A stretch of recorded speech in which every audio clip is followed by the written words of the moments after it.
лучше. Как ваше самочувствие? Как вы? Готовы уже к выпуску? Хорошо.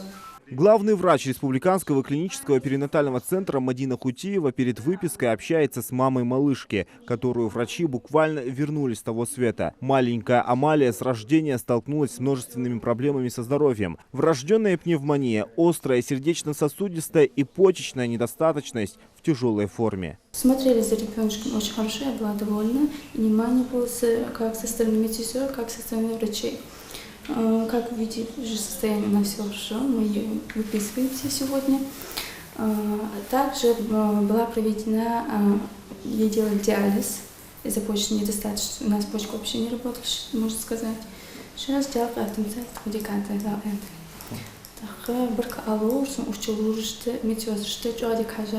Начиная как с реанимации новорожденных, заканчивая патологией новорожденных. Мадина Аздоева все это время не могла найти себе места. Она надеялась и ждала момента, когда наконец-то сможет приложить своего первенца к груди. До последнего верила, что этот час настанет. Сейчас мама вспоминает это время как страшный сон. Мадина готовится к выписке вместе со здоровой дочкой. Конечно, переживания, наверное. Уже уже бебер конечно, постепенно каждый, даже давление хамехтич, казик хамхауч уже годуш, что из заркс. Гахор кадам. Хежим джобы, телефон хаят каждый, чуали, ахжи, камашчи дал. Хежим бут дал джобы.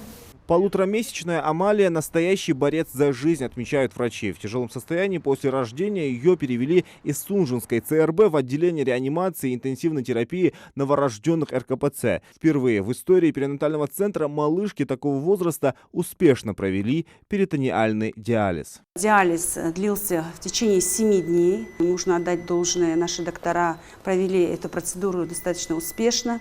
Единственный ребенок, конечно же, в период адаптации и учитывая такое тяжелое состояние его, потерял в весе около килограмм.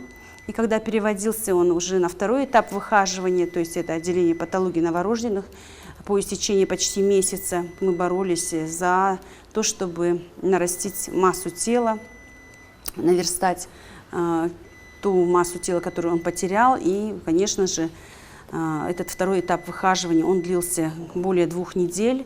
На сегодняшний день мы его выписываем с весом около 3 килограмм. Было у нас нарастание характерных маркеров почечных для этого состояния, это так называемый креатинин и мочевина. Мы в динамике отслеживали эти показатели, видели, что там сохраняется патологический рост, и все наши консервативные попытки не удались и не увенчались успехом, поэтому пришлось прибегнуть к так называемой заместительной почечной терапии. Это простым народом называется диализ. Так как ребенок новорожденный и ослабленный, о классическом гемодиализе у нас речи не шло, все-таки мы рассматривали только перитонеальный диализ. Это такой способ, который идет именно больше в неонатологической практике. Через несколько палат от Амалии к выписке готовится и другая кроха. 3-месячная Рабия родилась 9 мая, в День Победы. И с того момента при помощи врачей боролась за свою жизнь. Свою первую символичную победу она уже одержала. Сейчас масса тела девочки около 3 килограмм. Совсем скоро Рабия окажется дома. Мама и малыш себя чувствуют удовлетворительно. Уже около месяца они находятся на совместном пребывании, то есть в одной палате мы их воссоединили.